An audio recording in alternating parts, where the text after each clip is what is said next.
Hello, I pray you are well today. In 1 Peter chapter 4, some of the most powerful verses that are written are in this section of the Bible. And it applies, I think, to our times in this way. I like to plan if I can. I like to anticipate. I like to think about scenarios. I like to try to mitigate the difficulty if I can. And so this set of circumstances is somewhat unnerving because it is like a pop quiz. Remember in school when you had a pop quiz, you didn't know it was coming. All of a sudden the teacher said, okay, take everything off your desk and now take out a piece of paper and I'm gonna ask you a quiz. You know what? I didn't like that at all. It's kind of like playing gotcha. Gotcha, you're not ready. We're not prepared. The Bible uses this language. Dear friends, don't be surprised at the fiery ordeal that has come upon you to test you. How can this be happening?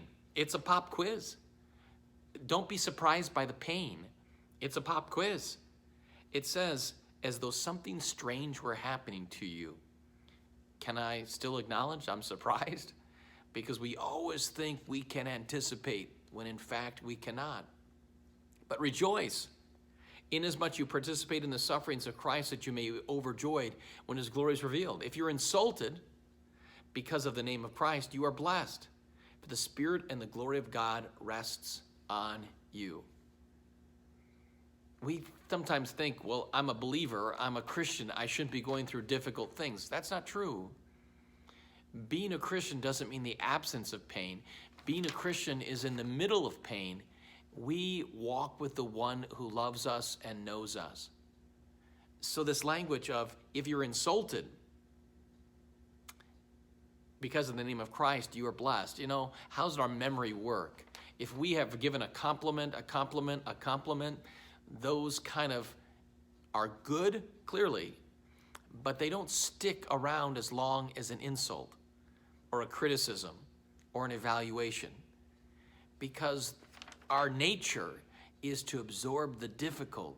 We ought not be surprised when this is happening. We ought not be surprised by pain. But what does God say? How do we pass the test? How do we pass the quiz? 1 Peter chapter 4 and verse 19, a tremendous verse. We should memorize it. We should know it. We should understand it. So then, those who suffer it according to God's will, those who are experiencing pain and a test according to God's will, should commit themselves to their faithful Creator and continue to do good. Let me say it again. If we're suffering according to God's will, and we are all suffering, we're all suffering in this circumstance, we should commit ourselves to our faithful Creator and continue to do good. There are things we know and can anticipate and things we cannot. But we commit ourselves. We say, God, I trust in you. I give this to you. I give it to you again. We give this day, we commit our day to God and continue to do good. Do the next right thing in the name of God, in the name of Christ, in the name of his mercy, recognizing there's pain. But we don't get wrapped up in our head. We instead take the next step in faith. How do you pass the pop quiz? How do you pass the test of pain? Commit yourself to your faithful Creator. He is faithful. He's your Creator. And continue to do good. Can I tell you, that's where I've often rested when I don't know how to deal with things and not exactly sure how things are going to go. I just do, okay, God, what do you want me to do? I'm going to do the next right thing, the very best way I can for you. That's what I'm going to ask. Please pray with me.